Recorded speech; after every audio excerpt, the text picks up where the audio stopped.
네, 진짜 주식 3부 수익으로 가는 비장의 한수 수비수. 안녕하세요, 최기훈입니다. 자, 시장은 요동쳐도 고수들은 흔들리지 않습니다. 주식 고수들과 함께하는 전략의 장, 매일 저녁 9시부터 1시간 30분 그 전략의 문을 열어드립니다. 자, 오늘 이야기 나눌 한국경제TV 최고의 전문가 세 분과 함께할 텐데요. 소개 부탁드립니다. 예, 안녕하세요. 와운의 박우신입니다. 네, 우리 박우신 대표 오늘 함께해 주시고요. 이어서요. 예, 상한 터미네이터 김영덕 대표입니다. 네, 상한 터미네이터 김영국 네. 대표. 오늘 전반적으로 기운들이 다 없으신 것 같은 그래요? 그런 느낌입니다. 네. 자, 마지막으로요. 소개 부탁드립니다. 네, 안녕하십니까. 금요일의 남자 김민재입니다. 금요일의 남자 우리 김민재 대표 함께하십니다. 자, 세 분과 함께 오늘 시장 이야기 지금부터 달려가 볼 텐데요. 우리 시장 예상을 했는지 어땠는지 모르겠지만 굉장히 큰 폭의 하락이 보여졌던 오늘 하루가 아닌가 싶습니다. 먼저 오늘 시장을 어떻게 평가하고 계시는지 오늘 시장에 대한 관전평을 네모로 만나보도록 하겠습니다. 오늘 시장을 네모로 정리하는 시간. 오늘 시장의 한 수는 네모다. 먼저 우리 박우신 대표가 바라본 오늘 시장의 한 수는 나비 효과다. 나비 효과다. 예. 어디서 부는 바람이 어디서 이뤄진 효과일까요? 지금 이번 주 이제 주요 일정 중에 유엔 관련된 일정이 있었잖아요. 네네. 그래서 이제 대통령이 이제 해외 쪽에 나가 있는데 약간 공교롭다고 해야 되나요? 그 아침에 이제 장시작 전에 소위 말하는 이제 단독 기사 형태로 한 이틀 전부터 관세 얘기가 슬금슬금 나오기 시작을 했어요. 네네. 그래서 이제 통화 사업 얘기도 나오고 사실 이게 이번에 처음 나온 이슈냐 그렇지는 않고요. 그렇죠. 좀 나온 지는 됐죠. 그런데 시장의 상승과 뭐 여러 가지 다른 이슈들에 좀 묻혀가지고 관심권에서는 좀 멀어져 있었단 말이죠. 근데 이제 때마침 해외 쪽에 일정이 있다 보니 미국 쪽에 일정이 있다 보니 거기에서 이제 이런 이야기들이 이제 하나씩 나온 것 같은데 오늘 같은 경우는 또 장시작 전에 트럼프 대통령이 또 관세 관련된 이야기를 했죠. 네. 선불이라는 단어 이제 한국말로 이제 요약을 하면 그 3,500억 불인가요? 이 부분을 현금으로 에쿼티 자산으로 선불로 줘야 된다. 뭐 이런 식으로 얘기가 나왔고 우리나라는 반대로 이제 이 통화 스와프가 일단 그 수학의 통계에서의 그 필수 조건이다. 네. 예, 집합인가요? 집합과 통계. 예. 거기서 이제 필수 조건을 언급을 하시던데 어쨌든 이제 굉장히 강대강으로 이제 부딪히다 보니까 여기에서 저는 환율이 조금 반응을 했다라고 보고요. 이 이슈 때문에. 그리고 그 환율의 반응이 사실은 한 이틀 전부터 조금 심상치 않았거든요. 네. 1,400원 위로 갔다가 살짝 내려오고 그러면서 약간 좀 심상치 않다가 오늘 아침부터 그 역외 NDF 환율부터 한 1,410원 이상으로 강하게 튀더라고요. 저는 이 부분이 좀 영향을 사실은 줬다라고 보는데 사실 이 환율이 튄 데에는 달러 강세 요인도 있습니다. 사실 전일 미증시의 경제 지표들이 좋다 보니까 네. 금리 인하의 속도에 대한 기대감이 조금 사그라들면서 달러화 강세가 좀 있었거든요. 그 부분이 사실은 이 부분과 또 맞물리면서 이러한 현상을 자아낸 게 아닌가 싶습니다. 결론은 환율인데 환율이 단기적인 리스크를 살짝 만들어냈다 정도로 저는 해석을 하고 있는데 사실 이 환율에 대한 문제가 앞서 언급드렸다시피 그 유엔 총회 참석부터 해서 거기서 관세 얘기 나오고 여기서부터 저는 출발했다라고 보는 거거든요. 그래서 이제 이러한 부분들 일종의 나비 효과 같아서 제목을 이제 나비 효과라고 접었습니다. 그래요. 자, 그렇다면 이 분위기 언제까지 이어질 거라고 보시는지 사실은 뭐 사후 약방문일 수도 있지만 어찌되었던 큰 연휴 명절 전에 좀 주가가 빠진다, 예. 조정을 받을 것이라 우리가 예상을 어느 정도 했던 부분이긴 한데 이 분위기가 언제까지 이어질까라는 것은 좀 중요한 부분인 것 같습니다. 어떻게 보고 계실까요? 저는 길어야 다음 주라고 길어 봅니다. 다음 주 연휴 전까지. 예, 그러니까 일단 이 이슈를 단기적인 이슈로 볼 것이냐, 아니면은 어떤 추세를 만들어낼 출발점으로 볼 것이냐잖아요. 근데 이제 이번 상승장의 기본적인 그 모토는 유동성 장세라는 거거든요. 네. 유동성 장세와 밀접한 연관성을 지니는 매크로 지표는 환율이 아니라 금리입니다. 그러니까 금리의 어떤 기스가 나는 이벤트였다면 조금 더 고민을 많이 해봐야 되는 부분이 아닐까라는 생각도 할 수는 있을 것 같은데 그 부분이 아니라 환율에 대한 문제라서 뭐 길게 갈 문제는 아니고 다만 네. 관세와 관련된 이야기에 다시 이제 사람들이 이번 이런 이슈 때문에 관심을 좀 가질 수는 있겠죠, 시장에서. 그러한 부분은 약간 부담은 분명히 되는 것 같고, 저는 오늘 뺀 거는 조금 과하게 뺀 거는 같아요. 네. 근데 이제 그거는 사실 지수가 희한하게도 잘 버텨왔습니다. 사실은 제가 지난주에도 나와서 얘기했지만 저는 지난주 수요일부터 이미 조정이 시작됐다라고 생각을 하고 있거든요. 네네. 지수가 올라가는데 이게 무슨 조정이냐라고 하겠지만 제가 그게 이제 강세장의 조정이란 언급도 드렸었는데, 잠깐만 제 화면 한번 그래요. 비춰줄 수 있나요? 화면 보면서 얘기해 보겠습니다. 요게 이제 선물의 30분 봉입니다. 화면이 지금은 예, 네. 30분 봉이고요. 제가 조정이 됐다라고 했던 그 수요일이 여기에요, 여기. 수요일부터의 차트인데요. 수요일 날 이제 이때부터 이제 하나의 특징은 뭐냐면 데일리 기준으로 계속 하락 종목이 많아요. 지수는 선물 기준으로 꾸역꾸역 올라왔었죠. 근데 이제 이날 저점을 기록했던 이 레벨이 있는데요. 네. 저 레벨의 선을 한번 그어보면 사실 오늘 저점과 굉장히 맞닿아 그럼요. 있습니다. 예. 그래서 사실 오늘 저는 설마 여기까지 뺄까 싶었는데 진짜 빼더라고요. 그래서 여기서 이제 반등 시도가 막판에 조금 나왔거든요. 어쨌든 좀 극적인 순간에서 반등 시도가 나오기는 했어요. 다만 좀 과하게 뺀 것도 분명히 있고요.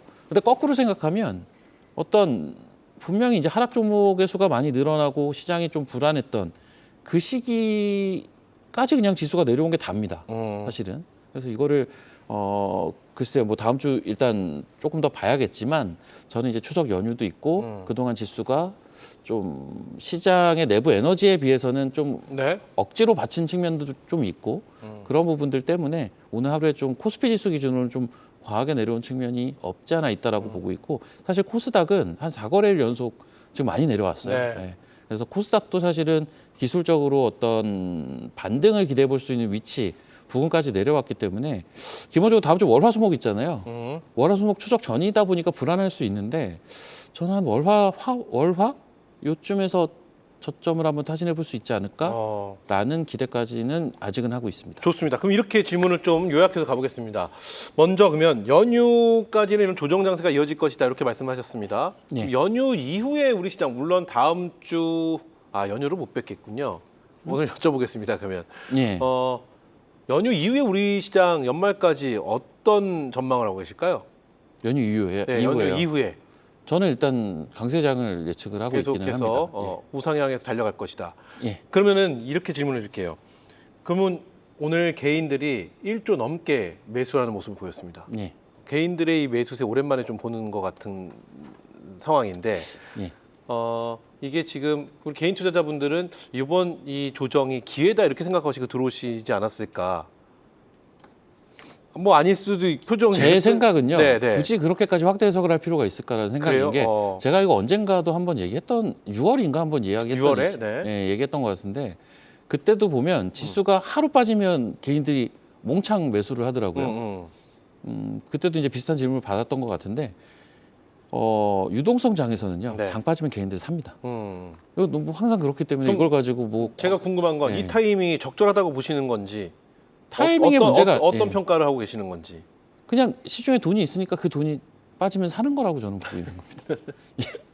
너무 단순하게 그냥 정말 그냥 아니 빠졌- 근데 이게 네. 예. 사실은 우리가 이런 말 하잖아요. 요번 사이클에 못 올라타신 분들 뭐 계실 것이다 이런 얘기도 하고요.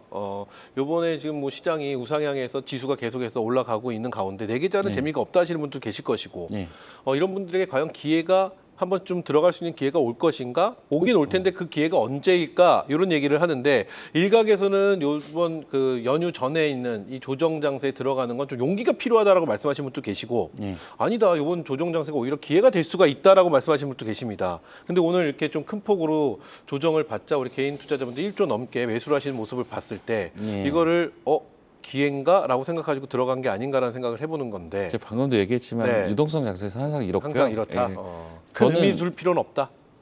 예, 그 수급이 뭐 그렇게 어떤 크리티컬한 포인트를 가리키고 있다고 그래요? 보진 않지만 저는 역시나 이제 이번이 기회다. 그러니까 사람의 심리라는 게 이상한 게 예를 반도체를 예를 들어볼게요. 반도체 대표주들 심지어 오늘도 플러스인 종목들도 좀 있더라고요. 네. 예, 근데 이제 하나머티리얼 이런 건 플러스던데 반도체 대표주들 최근 한 달간 퍼포먼스가 굉장히 좋았는데 얘네 빠지면 사야지 빠지면 왜 이렇게 안 빠지지 하다가 왕창 빠지면 사지 말까? 이렇게 된다니까요. 사람의 심리라는 게. 그렇겠죠, 심리가. 어제 그저께까지만 해도 아씨 왜 안 빠지지 안 빠지지 했는데 막상 빠지니까 이거 잠깐만 끝난 건가? 뭐 네. 그렇죠. 전 딱 그 상황이라고 보고 있습니다.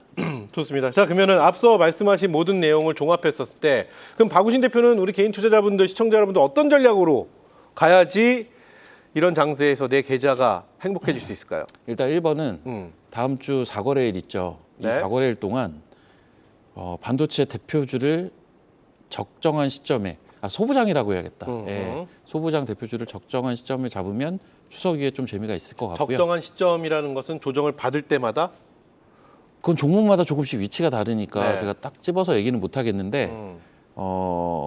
제가 심지어 어제 이제 그런 얘기를 했어요. 난 이번 주에 반도체를 안 건드릴 거다. 네. 오늘 이렇게 빠질 거를 생각을 해서 얘기한 건 아닌데 전 다음 주 정도에 좀 괜찮은 포인트가 좀 있지 않을까라는 생각이 계속 있었거든요. 그래요? 근데 이제 때마침 오늘 지수가 급락이 나왔기 때문에 다음 주에 저 역시도 이제 그 부분에 좀 포커싱을 하고 있을 거고요. 뭐 섹터마다 조금씩은 다른데요. 반도체가 1번이라면 2번이 저는 바이오라고 보거든요. 바이오? 예. 근데 이제 바이오는 사실 이번 주 초부터 조정을 좀 받았어요. 그래서 가격적으로는 어제 오늘 좀 메리트 있는 구간에 들어오는 종목들이 이제 덜어 좀 있더라고요. 그래서 바이오도 충분히 지금 관심을 가져볼 만한 타이밍이다. 그래서 반도체 1번, 2번 바이오 해가지고 추석 이후를 대비하는 포석을 좀 가져갈 필요가 있다. 그래서 이제 다음 주는 단기 매매 즉 단타도 중요한데 그것보다는 추석 이후를 보면서 한번 계산을 한 그러한 포석을 깔아보자가 저의 생각입니다. 좋습니다.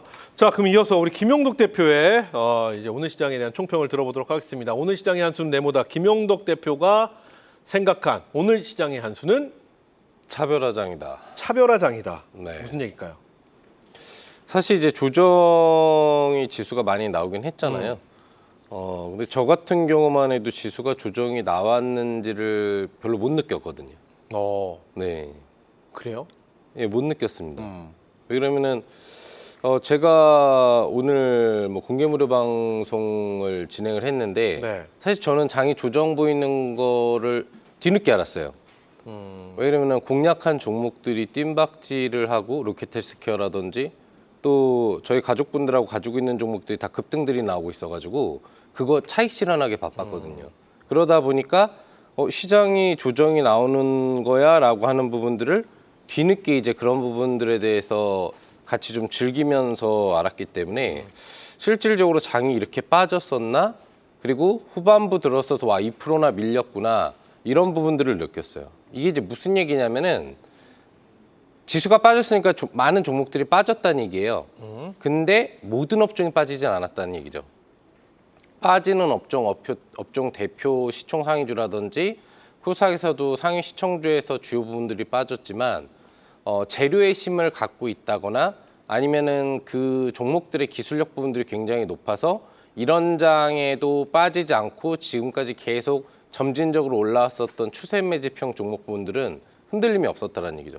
뭐 대표적으로 이제 로봇 섹터 같은 경우에도 그 중에서 또 핵심 종목 부분들은 상승력이 많이 나왔는데도 어제 엊그저께는 조금 누르는 것 같지만 밀리지 않은 부분들이 있었고 스테이블 코인 관련 부분들은 또 새로운 이슈가 나오다 보니까 오히려 오늘 급등들이 나오는 경우들이 많이 있었고 그리고 개별적인 IT 관련된 핵심 소부장 종목들은 전혀 밀리지 않았거든요. 그래서 전체적으로는 좋은 종목들이나 재료 종목들을 가지고 있었다라고 한다면 오늘 시장이 그렇게 조정이다라고 느끼지 않으면서 계좌를 바라볼 수 있었을 것 같고 그 말씀은 달리 표현하면 나는 좋은 종목을 보유하고 있다 이런 그런 얘기가, 식으로도 네. 그런 식으로도 표현이 되는데 네, 네. 저만 그렇지는 않을 거예요. 또 우리 고수 투자자분들, 우리 환경 시청자분들은 다들 고수분들이잖아요. 그러면 실질적으로 2% 정도 밀렸는데 뭐 이 정도 밀리는데 내 계좌는 뭐 그렇게 밀리지 않았다 이런 분들이 분명히 있을 겁니다. 네. 우량주 쪽 하는 분들 중에서도 탄탄한 우량주 하시는 분들 같은 경우에는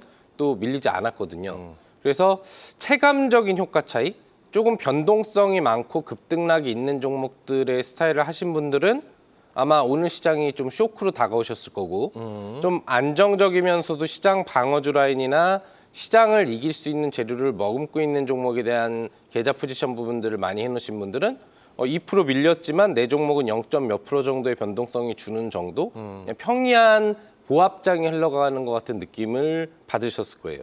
그래서 장 자체에 대해서는 투자자분들이 느끼는 부분들이 서로 다르기 때문에 네. 아마 그 급락장이지만 차별화되는 흐름 부분들이 나온 장이라고 보실 수 있겠습니다. 그래요. 네. 그럼 뭐 앞서 질문과 좀 겹치는 부분도 있지만 이 차별화 장세 뭐 이 분위기는 언제까지 이어질 거라고 보시나요?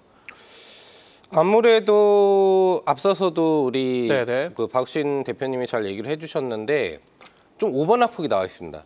우리 중에 특히 거래소는 아니고 거래소는 이제 막 음봉이 나왔고 버티다가 울선 지키기를 하다가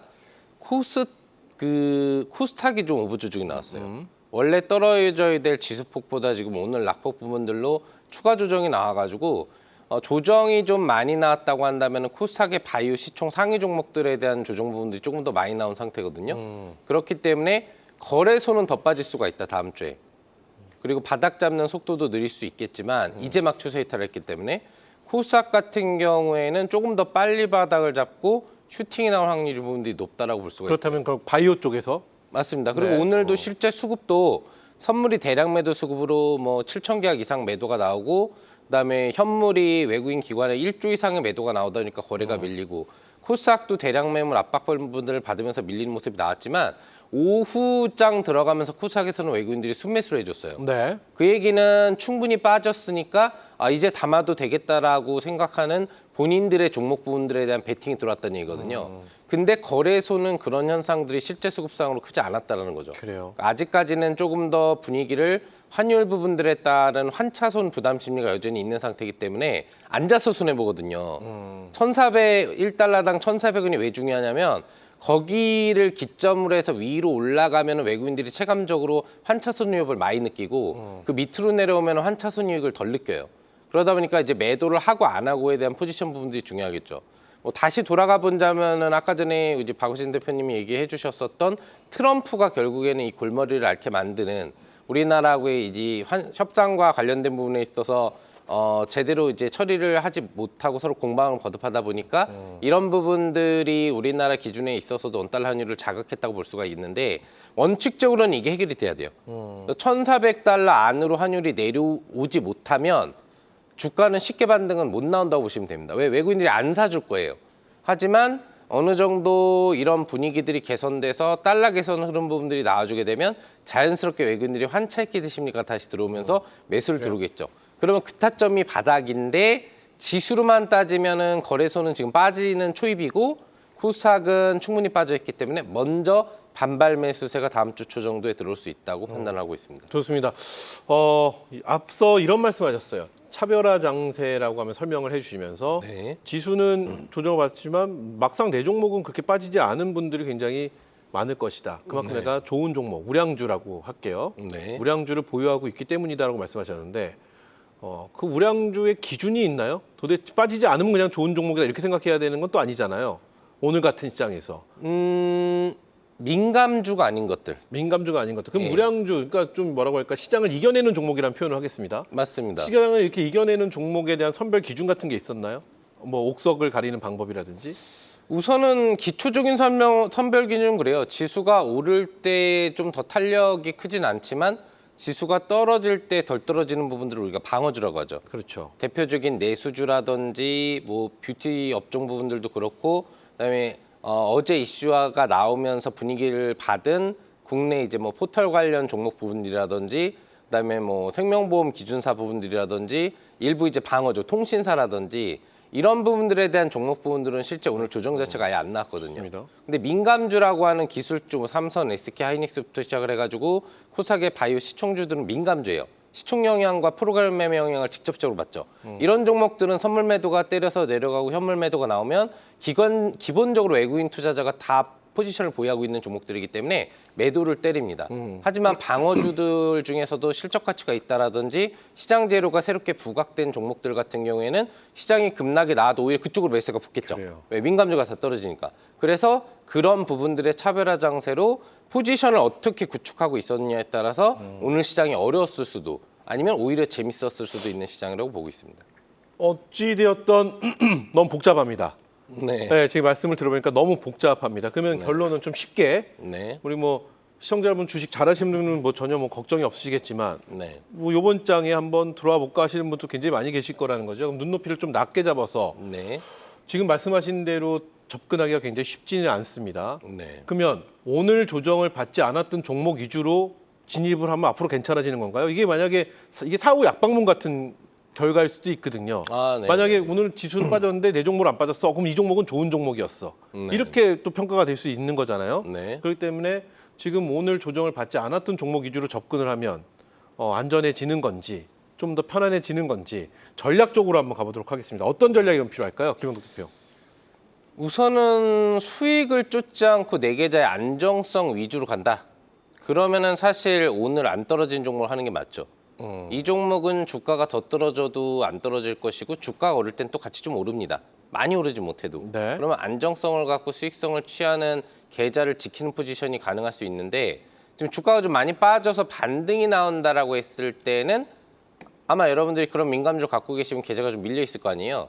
이건 어차피 이 계좌에 대한 회복력 부분들을 바라보는 관점인데 신규 매매 관점 부분들로 본다면은 분할 매수 관점 기조에서는 후사계 바이오 시총 대장주들은 매매를 하면은 효과를 볼 확률이 상당히 높다는 거죠.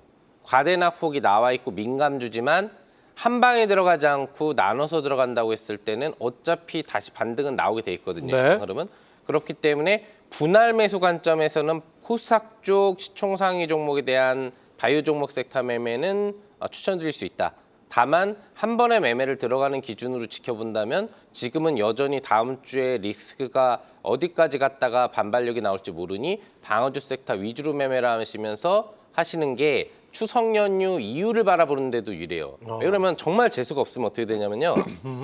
월화수목이 큰 조정이 계속 이어지지 않더라도 조정이 나오고 안 오르고 끝나버립니다.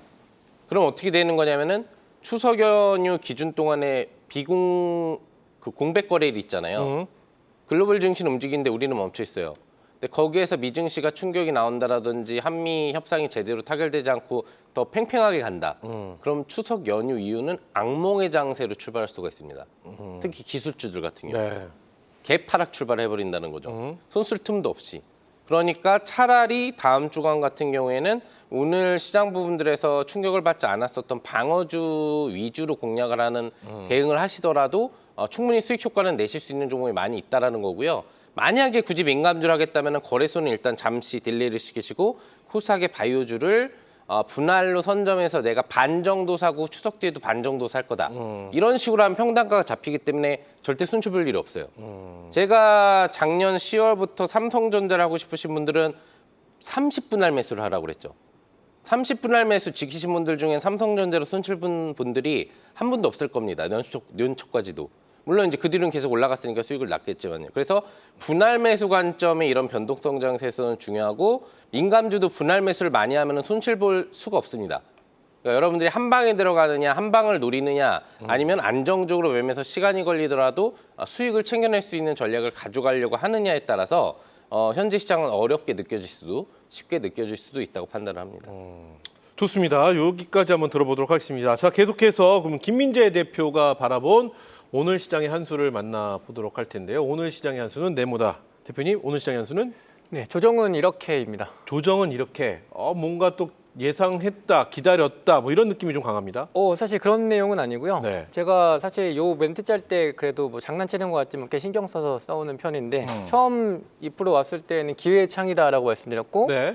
설레인다, 뭐 FOMC가 있는데도 불구하고 설레인다라고 말씀드렸고요. 지난주 같은 경우에는 이제 명절 연휴가 있기 때문에 FOMC 때도 이런 표현을 안 썼지만 경각심 속에 용기가 필요하다라고 말씀을 드렸습니다. 근데 오늘은 조정은 이렇게다라고 말씀드렸던 이 포인트는 일단 말씀드리고 싶은 부분이 개인 투자분들께서 시장이 조정을 받을 때 특히나 지수가 이렇게 많이 빠질 때 공통적으로 하시는 생각은 그만 빠져라라는 생각을 많이 하십니다. 보유하고 계신 분들은? 네, 맞습니다. 네. 지수도 좀 그만 빠졌으면 좋겠고 그래야 종목도 그만 빠지기 때문에 그만 빠져라라고 좀 원하시는데 좀 생각을 바꾸시는 게 훨씬 더 우리 투자에 도움이 된다라고 말씀을 드리면서 어떤 관점이냐면 어차피 지수는 근데 특정 지지 구간이 이탈이 되게 됐을 때는 그 밑에 있는 다음 지지 구간까지 내려가게 됩니다. 그러면 그 구간까지 내려가기 위해서 차트 보면서 좀 가시적으로 네, 바로 그래요. 설명을 드릴게요. 차트를 한번 보면서 얘기하겠습니다. 네, 어떤 차트일까요? 네, 차트 많이 보면서 설명드리기로 했기 때문에 네.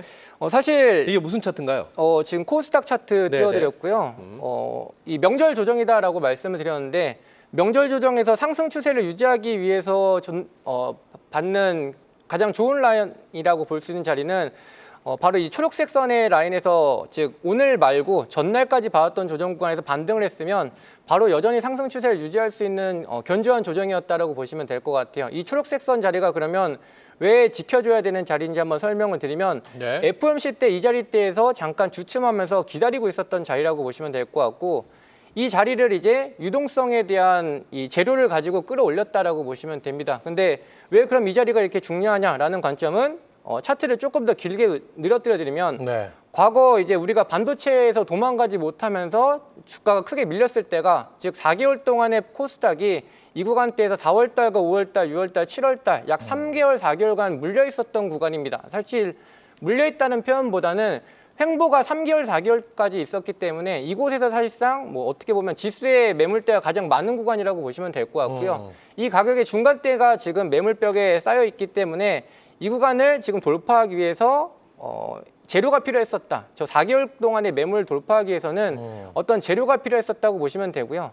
이번에 찍고 나왔었던 고점대, 즉 지수가 빠졌던 자리는 박스권 상단 자리였다라고 보시면 됩니다. 네. 그리고 지금 오늘 같은 경우 밑꼬리가 달리면서 버텼던 구간은 지난 작년 4월달, 5월달, 7월달에 있었던 박스권 하단 자리라고 보시면 돼요. 즉 오늘 밑꼬리가 달렸었던 위치는 당연히 어느 정도 지지 구간이 형성되는 자리였다라고 보시면 될 것 같고, 올라갈 때 저항받았었던 자리도 역시 저항이 형성되는 자리였다라고 보시면 됩니다. 아까 말씀드렸던 것처럼 이제 포인트로 들어와서 한번 말씀을 드리면, 1차 지지라인이었던 이 주황색 라인이 형광 노랑 색깔을 좀 표현하기 어려운데, 녹색 라인이 이탈이 되게 되면 그 밑에 지지라인까지 바로 내려가야 됩니다. 중간에 멈추게 되면 어차피 다음날 다시 빠지거나 아니면 오늘처럼 밑꼬리를 주게 되면 내일 다시 다음 거래일에 밑꼬리를 채우러 내려간다라고 보시면 돼요. 즉 이 말은 무슨 얘기냐면 우리 개인 투자분들께서는 차라리 주가가 빠르게 빨리 빠졌다가 다음 날부터 빨리 반등하면서 회복하는 게 훨씬 더 투자에 도움이 되지, 이 공간을 2번에 나눠서 또는 3일에 나눠서 또는 4일에 나눠서 길게 빠지게 되면 얼마나 더 빠질까에 대한 이런 고민 때문에 또는 무서움 때문에, 그리고 손실폭 같은 경우에도 훨씬 더 커지게 됩니다. 왜냐하면 매도가 매도세를 부르기 때문에. 근데 오늘같이 지수가 한 번에 3%, 4%씩 가까이 급락을 하게 되면 그냥 오늘 우리가 지수가 너무 많이 빠졌으니까 오늘은 그냥 손 놓고 관망을 하시기 때문에 오히려 종목들이 덜 망가진다라고 보시면 될 것 같아요. 즉 그렇기 때문에 앞으로도 조정을 만나실 때 어차피 첫 번째 지지 구간이 깨지게 됐을 때에는 그 밑에 있는 두 번째 지지 구간까지 내려갈 때까지 빠르게 내려가는 게 훨씬 내 계좌에 도움이 된다. 그리고 다시 한번 말씀을 드리면, 조정을 받을 때에는 좀 덜 빠져라고 생각하시기보다는 어차피 빠질 거 빨리 빠지고 빨리 반등하는 게 나한테 도움이 된다라고 투자의 마인드를 조금 바꾸시면 조정을 받게 됐을 때 훨씬 더 내가 스트레스 받지 않고 또는 그냥 힘들지 않고 조정을 좀 넘길 수 있다라고 말씀을 드리고 싶습니다. 좋습니다. 그럼 이렇게 질문 드려볼게요. 이 조정, 이 분위기는 언제까지 이어질 거라고 보시는 걸까요? 지난주에 제가 말씀드렸던 관점, 보통의 명절 조정은 2주 전에 조정을 받는다라고 말씀드렸습니다. 네. 왜냐하면 연휴가 길기 때문에 이 연휴가 긴 기간보다 바로 전주에 만약에 외국인들이 어떤 이슈가 생겨서 팔고 나가야 된다고 하면 굉장히 빠르게 팔고 나가야 되고 물량을 팔기가 힘들기 때문에 2주 전에 미리 뺐다가 점점 연휴가 가까워지는데 이슈가 없다라고 하면 그때부터 다시 사기 시작한다라고 보시면 될 것 같아요. 그래서 일단은 단기적인 박스권이 형성될 수밖에 없는 건 방금 차트에서 보여드렸던 것처럼 상승을 이어가기 위해서는 지켜줘야 될 지지선이 오늘 급락하면서 깨졌기 때문에 올라가게 됐을 때에는 최근에 빠졌던 제일 고점대가 매물권이 될 거다라고 보시면 되고요. 저는 뭐 내일 다음 주에도 더 빠질까 이걸 걱정하시기보다는 기껏 빠져봤자 이제 다음 주 주 초, 즉 월화 정도 또는 월화수 정도까지 빠지더라도 결국 주 후반이나 아니면 명절이 끝난 뒤부터는 오히려 반등장이 나올 거기 때문에 얼마나 빠질 거를 사실상 그렇게 크게 신경 쓰지 마시고요. 지금부터는 종가 때 만약에 뭐 저는 사실상 오늘 종가 때부터 분할로 조금씩 싸도 된다라고 보고 있었는데 어차피 빠져봤자 주 초에 빠지고 주 후반엔 반등한다는 관점으로 접근을 하시면 이게 얼마나 빠질까라는 관점보다 내 포트폴리오를 어떻게 운영할까 쪽으로 생각하시는 게 훨씬 더 괜찮겠다. 그리고 단기적으로는 일단 단기 박스권이 형성되기 때문에 이 구간대에서는 종목 장세가 좀 진행될 거다라고 보시면 될 것 같습니다.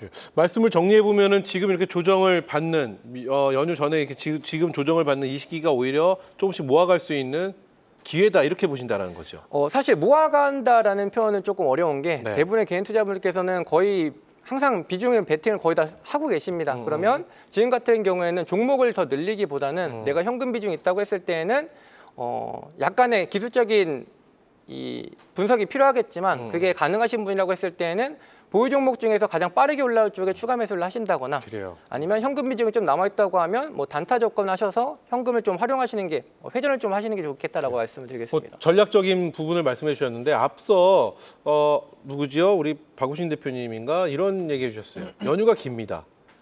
긴 연휴 동안에 한미 간의 어떤 관세라든지 이게 뭐 잘 소화가 된다면 좋겠지만 또 불협화음이 일어날 수도 있는 부분이거든요. 그래서 이제 일각에서는 또 이런 얘기를 합니다. 연휴 지나고 확인하고 들어가도 늦지 않지 않겠느냐. 이런 얘기를 합니다. 그래서 지금 들어가는 건 좀 용기가 필요한 장이다라고 또 생각하시는 분도 계시는데 물론 분할을 해서 들어가든지 이렇게 되면 조금 그런 면에서는 그나마 좀 괜찮아지겠지만 확인을 하고 들어간다는 의견에 대해서 어떻게 보고 계실까요? 연휴가 지난 이후에. 저는 연휴 전에 들어가야 된다라고 사실 보고 있고요. 네. 전 박우신 대표님께서 딱 핵심을 잘 찝어주셨는데 지금 증시의 상승 모멘텀은 국내적인 재료로 보게 됐을 때는 연말 이 상법이나 세법에 대한 기대감, 즉 재료 소멸까지 올라가는 이러한 개별적인 국내 이슈가 있다라고 보시면 될 것 같고 해외 쪽은 오랫동안 금리가 동결됐다가 인하가 됐기 때문에 유동성에 대한 지금 장세라고 보시면 될 것 같습니다. 특히나 오늘 증시를 보게 됐을 때에도 일본이 뭐 0.87% 밀렸다 또는 상해가 0.65% 밀렸다라고 하더라도 추세를 보시게 됐을 때 사실상 우리나라처럼 급락이 나온 증시는 없다라고 보시면 될 것 같고요. 네. 지금 야간 선물에서도 미국도 마찬가지인데 미국은 오늘 조금 조정을 받긴 할 겁니다. 근데 이러한 부분이 문제가 되는 조정이 아닌 상태에서 한국만 오늘 밀렸기 때문에 이거는 사실상 매수의 기회가 맞다라고 말씀을 드리고요. 그리고 우리가 직접 지금 AI 거품론에 대한 문제 때문에 시끌시끌한데 거품이라는 게 즉 IMF 때도 그렇고 버블이 터질 때는 내가 이 종목을 지금 안 세면 안 되겠다라고 싶을 정도로 올라갈 때가 버블이 터지는 거지 지금처럼 이렇게 조정받을 때는 버블이 아닙니다. 그러니까 그런 것도 신경 쓰실 필요가 없고요. 유동성에 대한 금리 인하에 대한 기조도 바뀔 것도 아니고 그리고 3분기 기업 실적이 이제 조만간 발표가 됩니다. 거기서 지금 이미 마이크론 실적 같은 경우에는 기대치를 상회하면서 긍정적으로 나왔는데 실적이 나왔을 때 여전히 긍정적이다, 가이던스가 좋다라고 하면 AI 거품론은 꺼지면서 오히려 AI 거품론 때문에 관련된 AI 수혜주가 여전히 시장 주도주라고 하면서 또다시 올라가게 될 겁니다. 그러면 지금같이 한국 증시가 많이 빠졌을 때 앞으로 3분기 실적 발표를 앞두고 있었을 때 실적 발표에 대한 긍정적인 흐름을 기대할 수 있는 AI 수혜 섹터를 지금부터 사실상 사는 게 맞다라고 보시면 되고요. 실적이 지금 가이던스가 나쁘게 나온 상황이 아니기 때문에 어차피 거품론에 대한 부분은 실적 나오면 바로 끝날 거다라고 생각하시면 돼서 지금 걱정하실 게 아니라 한국 증시만 이렇게 많이 빠졌고 많이 빠졌기 때문에 단기적으로 박스권을 이룰 수는 있지만 지금은 여전히 매수가 필요한 자리라고 보시면 되고요. 내려갔던 거에 대한 걱정을 하시기보다는 지수가 빠졌을 때는 말씀드렸던 것처럼 그냥 어쩔 수 없다, 세금 같은 거다라고 생각하시면서 빨리 연휴 지나고 났을 때에는 오늘 받았던 조정 분명히 기억하지 않으실 거다라고 생각을 합니다. 좋습니다. 자, 이렇게 해서 우리 김민재 대표의 시장 이야기 총평도 들어봤습니다.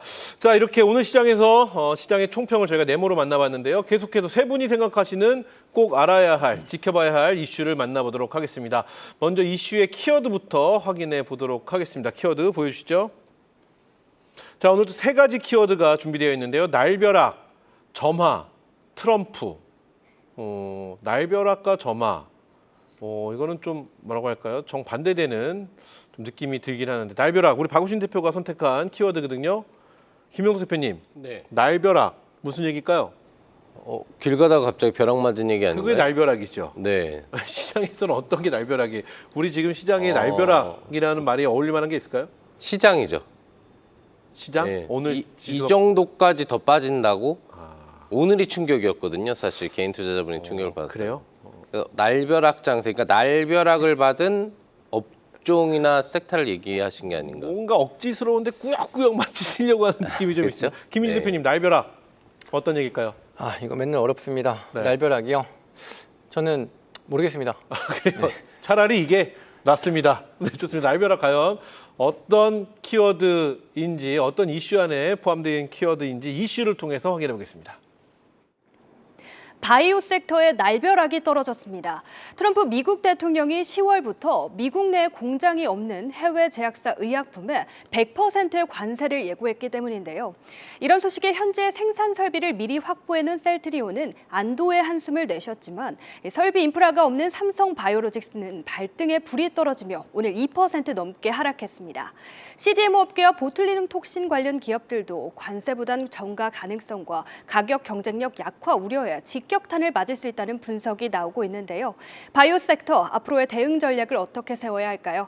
오늘의 첫 번째 이슈 키워드 날벼락에 대한 섹터는 바로 바이오입니다. 네, 바이오 섹터에 대한 바이오 이슈에 대한 이야기 해보도록 하겠습니다. 채팅창에 지수라는 얘기도 있는데 뭐 지수도 날벼락이라는 우리 김윤옥 대표 의견도 일치하는데, 자, 우리 박우신 대표님 바이오를 선택해 주셨습니다. 어떤 이야기인지 먼저 들어보고 추가 질문 한번 드려보겠습니다. 예, 제가 바이오를 한 번은 해야 된다고 그러니까 통화하셨어요, 하려고 두 분이? 아니, 바이오 아까 할까요? 이러고. 물어보시더라고요. 네. 아까 장 끝나고. 그래서 저 한 번만 합시다 했어요. 그래요, 알겠습니다. 드디어 만난 바이오. 네. 어떤 이야기일까요? 이제 앞서 내용도 이제 설명을 해주셨지만 사실은 저것보다는 바이오주가 이번 주 내내 좀 안 좋았는데 제일 컸던 이유는 그 UBS에서 리포트이 하나 나왔어요. 그래요? 네. 그 리포트이 뭐냐면 최근에 바이오가 보면 그 비만 치료제 중심으로 굉장히 막 시총이 막 2조, 3조, 막 7조, 8조 막 터무니없이 가는 형상들이 좀 있었거든요. 네. 가장 최근에 보면 이제 D&D 파마텍 같은 경우 보면 이제 메세라라고 해서 D&D 파마텍이 이제 그 경구용 비만 치료제 에로를 했던 그 회사가 화이자에 인수가 된다. 이래가지고 사실상 화이자에 이제 그 신약이 이제 넘어간 거 아니냐 해서 상한가를 간 적도 있고 한데 이쪽 중심으로 바이오주가 전반적으로 움직이는 경향성이 좀 있었어요. 근데 UBS에서 그 비만 치료제 그 스탁 그 마켓 그러니까 주식들에 대한 시장의 과대평가가 조금 있다라는 이제 보고서가 나오면서 그날 이제 비만 치료제 중심으로 종목들이 좀 많이 빠졌습니다. 네. 그게 이번 주 제가 정확한 날짜는 기억이 안 나는데 주 초였던 것 같아요. 그 이후에 전반적으로 조정을 받았고 그로 인해서 사실 코스닥이 지금 4거래일 연속 음봉이 나오면서 코스피 같은 경우는 오늘 좀 급락을 한 거지 코스닥은 이번 주 초부터 화요일이죠. 네, 화요일부터 계속 지수가 하락을 했던 그 원인은 이제 바이오가 제공을 했고 사실 그 중심에는 비만 치료제 시장이 종목들이 있었다는 거죠.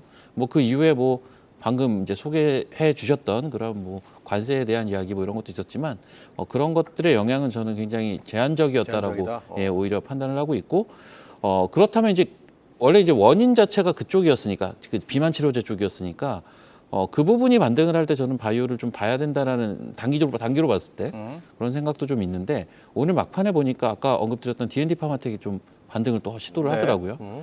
그런 모습을 보면서 다음 주에 일단 추석 전에 일단 바이오주가 한번 반등 시도를 하겠구나라는 생각을 개인적으로 좀 갖고 있고 사실 가격적으로는 어제부터는 저는 좀 바이오주는 이제는 좀 접근은 해볼 만한데 내려가는 그 기세가 너무 무서워서 내일 봐야지 막 이랬거든요. 저는 하루하루 계속 밀어왔는데 이제 오늘부터는 즉 이제 오늘 그리고 이제 다음 주까지는 좀 바이오주를 이제는 담아볼 필요가 있다. 그리고 기본적인 뼈대 자체는 바이오주가 사실은 이제 유동성 확장의 최대 수혜 섹터죠. 뭐 이거는 불변인데 사실 이제 최근에 미국 지표가 간밤이었죠. 미국 지표가 잘 나오면서 뭐 주간 실업수당 청구 건수도 생각보다 덜 나왔어요. 뭐 일각에서는 이거 고용 지표 믿어야 되냐라는 얘기가 나올 정도로 불과 얼마 전에 쇼크 수준의 고용 지표가 나왔었는데 오히려 실업수당 청구 건수는 생각보다 덜 나왔다라는 거죠. 뭐 그러면서 뭐 GDP도 생각보다는 더 잘 나오고 하다 보니까 이제 금리 지금 B컷 확률은 싹 없어졌습니다. 그 CME 패드워치 그 태블릿을 보면 B컷 확률은 싹 없어지고 오히려 동결 확률도 조금씩 생겨났어요. 심지어 이게 내년 1월부터 6월까지 즉 내년 상반기에 생각보다 금리 인하를 안 할 가능성이 지금 은근히 많이 올라오고 있거든요. 올해는 한 두 번 남았잖아요. 두 번 다 25bp씩 인하 확률이 아직은 제일 높은데 그마저도 중간에 동결 확률이 지금 껴있고 내년 상반기는 금리 인하 안 할 수도 있다. 뭐 많이 해봐야 한 번 할 수 있다. 뭐 이런 이제 의견들이 패드워치상에서는 현재 과반 이상을 차지하고 있다는 거죠. 이게 다 어제 이제 지표가 잘 나와서인데 저는 이거는 오히려 다행이라고 봐요, 사실은. 그러니까 다행이라기보다는 나쁘진 않다라고 봅니다. 그러니까 제가 이제 금리를 인하하는 기조는 저는 제일 좋은 거는 스텝 바이 스텝으로 인하하는 것이라고 판단을 하는데 물론 거기에 기스가 나는 즉 금리를 중간에 금리 인하에 대한 속도 조절이죠. 여기에 대한 부분들이 끼어 들어가는 것은 사실 다소 아쉽기는 하나 오히려 B컵보다는 저는 훨씬 낫다라고 보기 때문에 최악은 오히려 아니다. 이런 식으로 지표가 잘 나오게 되면 제일 우리가 이제 역설적으로 유동성 장세에서 제일 경계해야 될 거는 유동성이 급하게 확대되는 어쩔 수 없이 그 구간이 저는 제일 위험하다라고 보고요.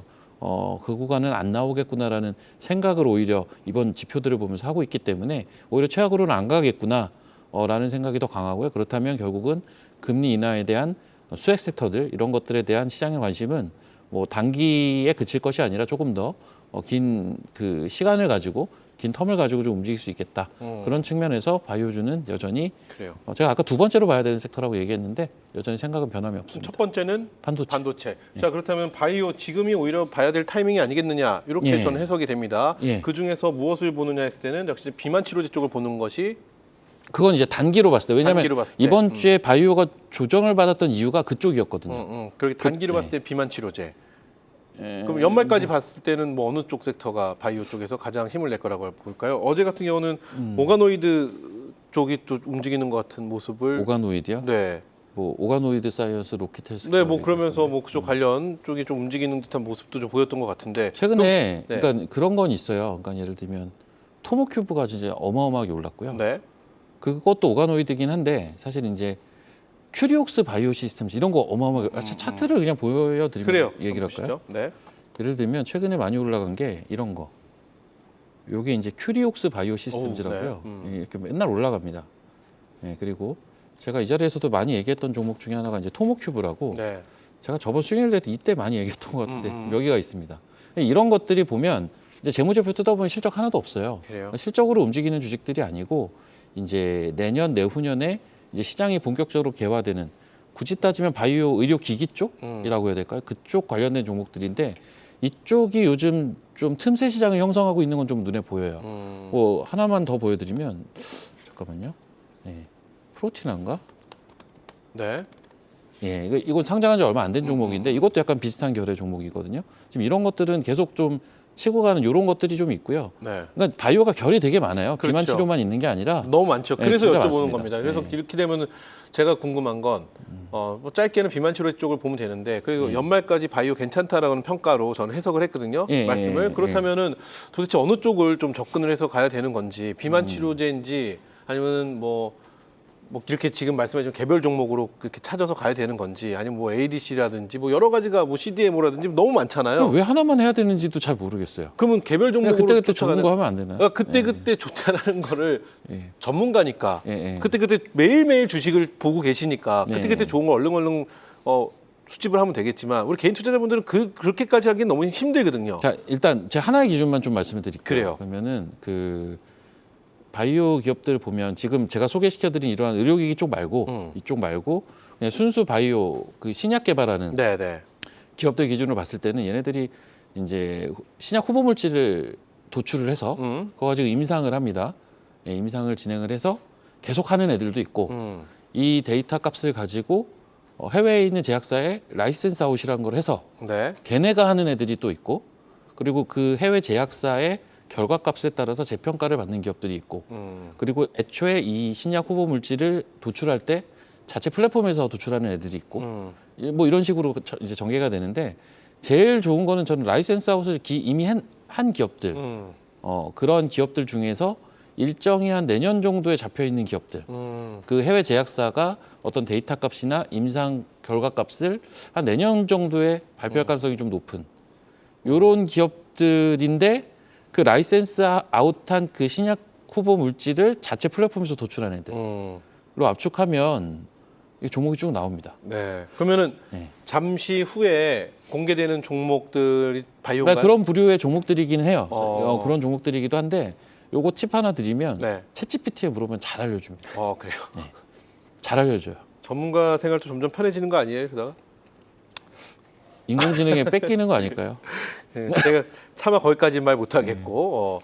자, 그렇다면 우리 두 분, 우리 김민재, 김용덕 두 분께서는 제약바이오에 대한 견해가 어떤지 여쭤보도록 하겠습니다. 제약바이오 지금 박우신 대표는 두 번째 섹터입니다. 첫 번째 반도체, 두 번째는 제약바이오인데 제약바이오 두 분 또 역시 지금 봐야 되는 섹터다라고 생각하신다면 아니다. 이 좀 제약바이오는 좀 확인하고 가야 될 필요성이 있지 않겠느냐? 혹은 기타 의견, 다른 의견, 모든 의견은 X입니다. 하나, 둘, 셋. 여기서 갈리는 전 두 분 다 O가 나와서 그 안에 좀 더 딥하게 들어가 보려고 했더니 O와 X가 섞였습니다. 자, 그럼 김용 대표 O입니다. 네. 제약바이오 지금 봐야 되는 섹터다. 뭐 제약바이오를 계속 몇 주째 얘기를 하셨기 때문에 안 하시면 제가 할 거였기 때문에. 그래요. 그럼 짧게 어떤 의견인지 들어보겠습니다. 그냥 좋습니다. 그리고 좀 지금 많이 빠진 부분들도 있고. 그럼 김용국 대표는 이렇게 질문 드려볼게요. 네. 제약바이오 안에서 어느 쪽을 김용국 대표는 보는 게 가장 현명한 방법이라고 보실까요? 두 가지인데 첫 번째는 바이오 시총 상위 바이오 종목들은 어차피 올라가게 돼 있습니다. 그러니까 저번 주에 우리가 이제 뭐 공략했었던 6종목 중에 상승률을 보자라고 했을 때 제가 3,000당 제약을 했는데 그 종목이 슈퍼급등이 나왔잖아요. 그러니까 바이오는 무조건 시총 상위 종목들의 순환 트렌드가 지금도 이어지고 있어요. 눌렀다고 하더라도 다시 올라가게 되는 시총 상위 쪽에 있는 종목들이 하고 있는 게 좀 알찬 사업들을 하는 종목들이 시총이 많이 올라가 있거든요. 두 번째는 항상 얘기 드린 것처럼 저번 그 금요일 무료 방송에서도 제가 일부러 딜레이해서 뒤쪽에서 알려드렸어요. 그 뭐 이제 뭐 항암 신약 관련된 학회 뭐 이런 종목들 알려줄 거냐 앵커님이 이제 얘기를 해주셨잖아요. 그래서 끝까지 남아 계신 분들한테 알려드렸는데 이렇게 하반기 학회 일정 있는 종목들이 있고 중첩되는 종목들이 있거든요. 그럼 이런 종목들 같은 경우에는 슈팅이 나올 수밖에 없습니다.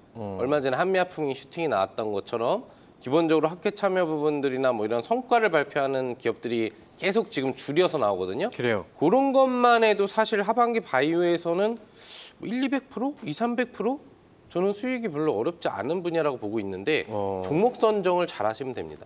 좋은 분야다라고 생각을 하시면 되겠습니다. 좋습니다. 자, 이어서 김민재 대표의 의견은 X입니다. 제약바이오 X가 제가 여러 가지가 X에 몰았기 때문에 어떤 X인지 좀 들어봐야 될 필요가 있을 것 같은데 제약바이오가 지금 봐야 될 시기는 아직 아니라고 보시는 건가요? 아니요. 사실 우리 금요일 시간에 제약바이오가 항상 나오는데 늘 나오죠. 네, 그래서 제가 오늘 들다가 오늘 X를 든 이유는 기타 의견이 있습니다. 어떤 쪽이냐면 제가 그전까지는 즉 이번 조정 전까지는 지수장이다, 랠리가 나올 거다라고 말씀드렸는데 오늘은 단기 급락에 따른 어느 정도 단기 박스권이 형성될 거다라고 말씀을 드렸어요. 네. 그러면 단기 박스권이 형성된다라고 했을 때는 사실상 대형주가 지수를 끌어올릴 게 아니기 때문에 즉 시총 상위가 움직이기보다는 종목 상세, 즉 중소형 종목들이 움직일 가능성이 훨씬 더 높다라고 보고 있습니다. 다시 랠리가 나오면 당연히 제약바이오가 움직이겠지만 지금 이 지수가 박스권 어느 정도 형성할 때에는 제약바이오보다는 낙폭이 굉장히 가대하게 나왔었던 중소형주 쪽이 훨씬 더 흐름이 좋을 거다라고 보고 있어서 그런 관점에서 지금 제약바이오보다는 저는 오늘 이 정도 빠졌다라고 했을 때 제약바이오보다 훨씬 더 매력적인 종목들이 다른 섹터에서 많았기 때문에 X를 들었습니다. 그 예를 들어서의 다른 섹터는 어느 쪽인가요?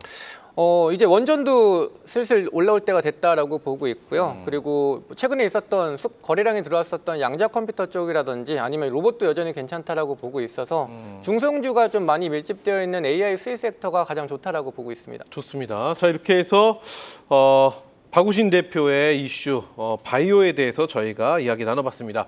자, 계속해서 다음 키워드 바로 살펴보도록 하겠습니다. 보여주시죠. 자, 점화와 트럼프인데 이번엔 점화 가보도록 하겠습니다. 김용국 대표가 준비한 키워드입니다. 점화. 김민재 대표님. 네. 점화. 뭔가 시작하는 느낌이 있습니다. 네. 뭔가 불을 탁 점화하는 뭐 그런 느낌. 어떤 이야기일까요? 뭐가 시작이 될까요? 네, 모르겠습니다. 그래요. 네. 어렵네요, 저도. 자, 박우신 대표님. 정답은? 이게 말씀하신 게 점화를 불을 붙이는 느낌이라고 하셨잖아요. 저는 네. 불을 붙이는 게 점화잖아요. 네. 한글로 이렇게. 그렇죠. 그러니까 어떤 쪽에 불을 붙이는 어떤 시장의 이야기에 불이 이제 시작돼서 붙느냐 뭐 이런 이야기. 챗 GPT한테 점화. 물어볼까요? 점화 불을 네. 붙인다. 우리 시장에 상승의 불을 붙일 시간이. 모르는 걸로. 네. 그냥 김민재 대표님처럼 잘 모르겠습니다 하시면 빠를 것 같은데 자, 점화 과연 어떤 이슈 안에 포함되어 있는 키워드인지 이슈로 확인해 보겠습니다. 요즘 시장에서 다시 점화된 섹터, 바로 스테이블 코인입니다. 네이버와 업비트의 결합으로 사업 확장 기대감이 커지고 있고 정부도 원화 스테이블 코인 도입 의지를 드러내면서 더욱 주목받는 상황인데요. 여기에 카카오도 스테이블 코인 경쟁에 뛰어들면서 시장 열기가 더욱 달아올랐습니다. 최근 열린 코리아 블록체인 위크 2025에서도 한국의 기술 잠재력이 높게 평가받은 가운데 스테이블 코인 섹터, 이 흐름을 계속해서 이어갈 수 있을까요? 오늘의 두 번째 이슈 키워드, 점화에 대한 섹터는 바로 스테이블 코인입니다.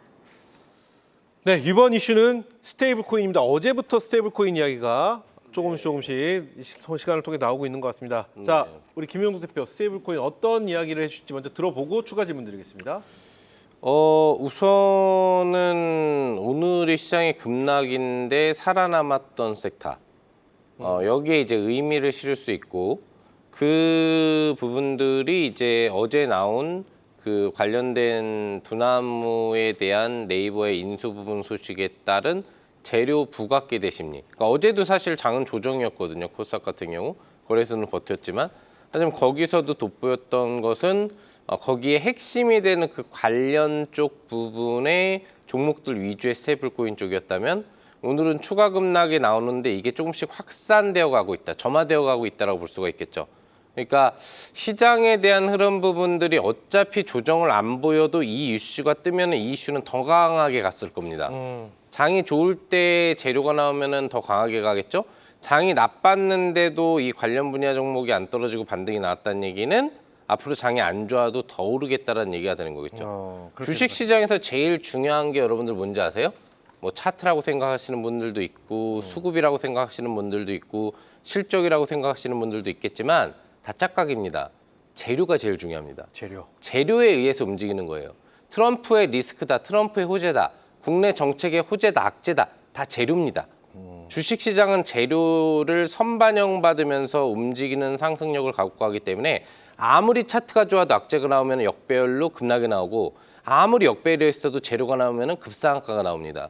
근데 지금 이 안 좋은 시장에서 스테이블 코인 쪽은 재료를 받았다는 거죠. 그리고 흐름상으로도 현재 이어가고 있는 우리나라의 뭐 이제 스테이블 코인 사업 영역 부분들 그리고 미국과 지금 마찰을 받고 있는 통화 스와프 문제도 사실 우리나라 원화하고 미국 달러 부분하고 1:1 교환 비율을 잡자라고 하는 부분들이잖아요. 이것도 스테이블 코인 개념 느낌인 겁니다. 안정판을 마련한다라는 부분들이 스테이블 코인, 안전한 코인이어서 특정 자산 부분하고의 교환 비율을 갖는다는 부분이기 때문에 지금 한미 동맹 관계가 가장 중요한 이슈이기도 하고 우리나라가 지금 원화 스테이블 코인 부분들을 추진하고 있는 이제 AI 시대 쪽으로 들어가면서 블록체인 부분들의 기술을 확대시키려는 요인 부분이기도 하고 그리고 추가적으로 지금 단기적 이슈로는 두나무하고 네이버 부분, 정확하게 네이버 파이낸셜 쪽이라고 보면 되겠는데 이 부분들에 대한 인수 부분으로 인해서 좀 더 덩치가 큰 우리나라의 핵심 종목이 이제 생긴다. 이런 개념으로 좀 보면 되겠죠. 결국은 그러면 스테이블 코인에서 대장은 네이버가 이끌어갈 것이다 이렇게 보신다는 거죠. 일단 메인은 네이버입니다. 네이버. 왜냐면 그 핵심이 네이버고 두나무 같은 경우에는 이제 비상장 부분이기 때문에 네네. 거기에 대한 교환, 주식 맞교환 비율로서 이제 지분을 서로 교환해가는 과정 부분이기 때문에 상장사 쪽에서는 네이버가 가장 수혜가 될 수 있고 차트를 좀 보면서 얘기를 할까요? 네이버 차트인가요? 예, 네이버하고 또 네이버하고 연계된 종목들의 차트인데 네이버를 보시면은 어제 조정 장세에서도 급등이 나왔고 얼마 전에도 이제 관련돼서 이제 네이버 이슈 부분들이 한번 뜨면서 급등이 나왔었지만 오늘 급락장인데도 시장에서는 이 종목에 대한 기대치가 있다 보니까 그래요. 플러스로 마감했습니다. 뭐 아이러니하게도 이 종목은 또 저희 가족분들이 우량 공략주로 갖고 지금 수익 중인 종목이기도 하고요. 그만큼 약세장에도 이런 눌림이 잘 나왔다면은 장이 더 약세로 가도 유지할 거고 조금만 회복을 줘도 여기서 슈팅 양봉 차트가 나올 겁니다. 그래요. 바로 연동되는 게 또 NHN KCP라고 해서 이제 네이버 파이낸셜 쪽 부분들이 있는데 보시면 어때요? 오늘도 급등 시도가 나오는 부분들이 나왔죠. 그리고 이거하고 연계성 부분들을 갖는다고 할수록 안 나오던 흐름이 급등이 나오고 있습니다.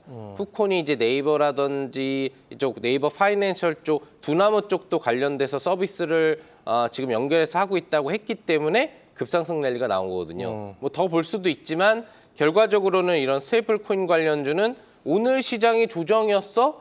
라는 부분들이 느껴질 정도로 안정적이거나 급등이 나왔기 때문에 여러분들이 섹터를 얼마나 잘 잡는지 또 재료를 얼마나 잘 파악하는지에 따라서 시장은 급락장에서 어려울 수도 쉬울 수도 있다고 판단을 하고 있습니다.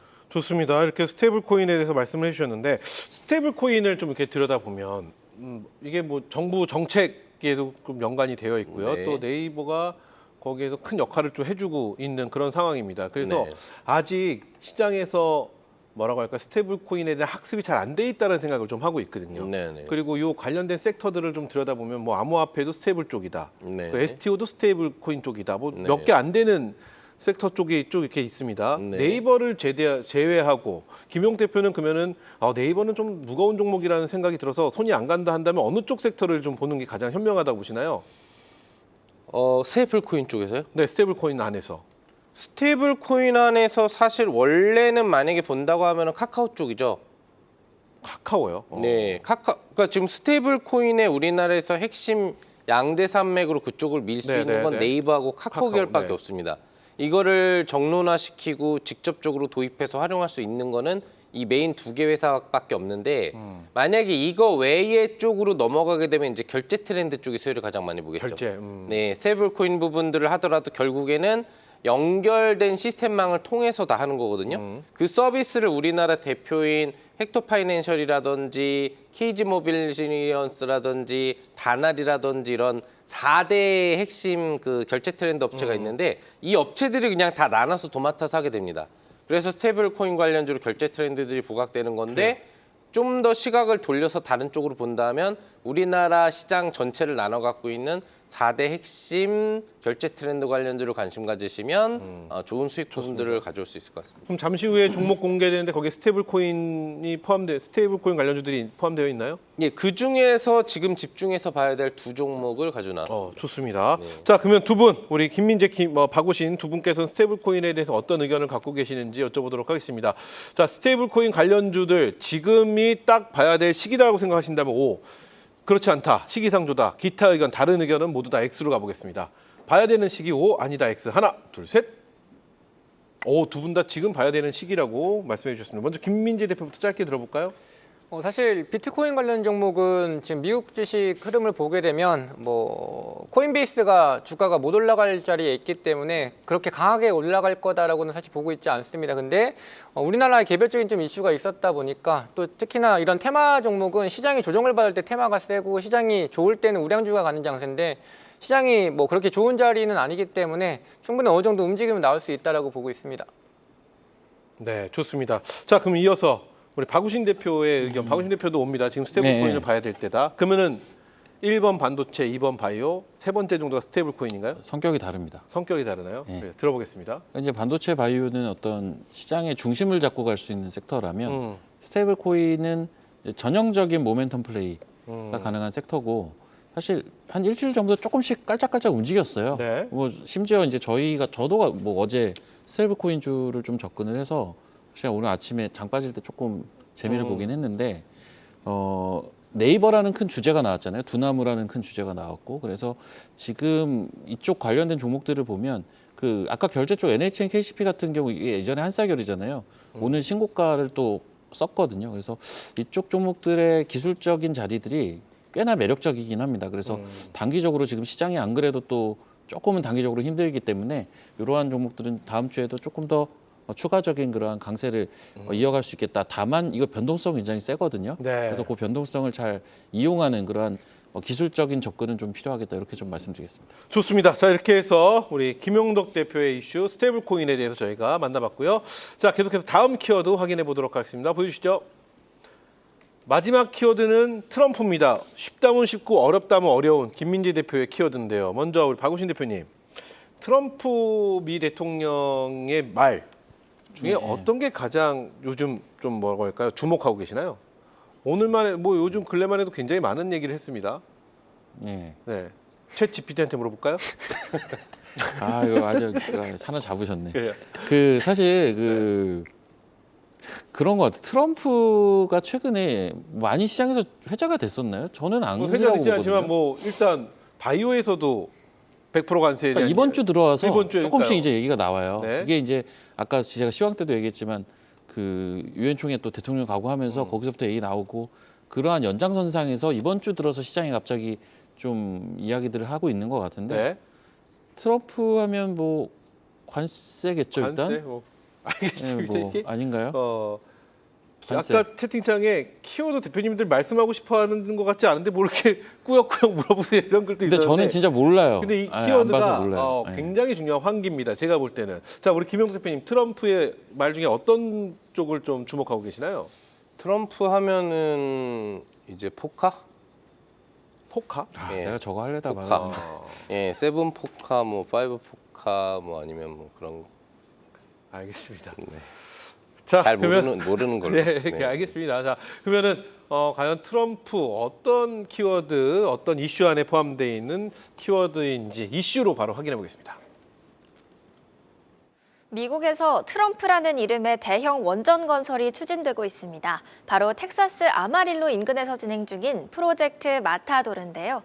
이 사업은 대형 원전 4기와 소형 모듈 원자로를 포함한 초대형 전력단지 건설 계획으로 통상 수년이 걸리는 인허가 절차도 트럼프 행정부가 직접 속도를 내고 있습니다. 미국의 신생 개발사인 페르미가 주도하는 가운데 내년 하반기에 착공에 들어가는데요. 현대건설과 두산에너빌리티, 삼성물산, 한수원 등 국내 기업들도 발빠르게 협력에 나선 상황입니다. 특히 미국의 공급망 공백이 뚜렷한 상황이라 우리나라와의 협력이 필수적이란 분석인데요. 이에 따라 우리 기업들의 수주 기회가 크게 확대될 거란 평가입니다. 오늘의 세 번째 키워드, 트럼프의 섹터는 바로 원전입니다.